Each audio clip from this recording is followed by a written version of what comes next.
আসসালামু আলাইকুম রহমতুল্লাহ বরকাতুহু। তে বন্ধুগণ, আশা করি আল্লাহ পাকের রহমতে সকলে সহি সালামত আছেন। তে কবি কাজী এক্কাসালি ইউটিউব চ্যানেল 017140885009 এর পক্ষ থেকে আপনাদের সকলের প্রতি রইল একান্ত আন্তরিক শুভেচ্ছা ভালোবাসা।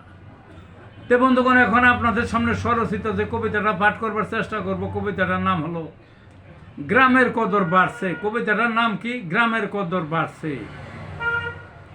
কারো এখন মন বসে না নিজের বসত গ্রামে, শহরটাকে ভাবতো আগে ব্যস্তখানার দ্বারে। কর্মহীন তবুও তারা শহরটা নেয় বেছে, জন্ম ভিটা বাড়ি ভুলে শহর হাতায় ঘুরে।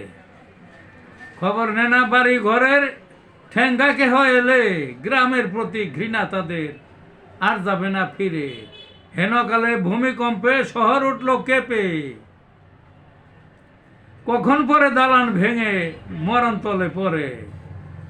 ভাবছে এখন গ্রামের কথা, ছিল টিনের ঘরে ভূমিকম্পের ভয় নাই, পড়বে না যে ধসে। টিনের ঘরেই ভালো ছিল ভূমিকম্পের যুগে, আবার শুরু আনাগোনা। গ্রামে গঞ্জে গিয়ে গ্রামের কদর বেড়ে গেছে ভূমিকম্পের পরে। এই ছিল বন্ধুগণ কবিতাটা। ভালো থাকুন।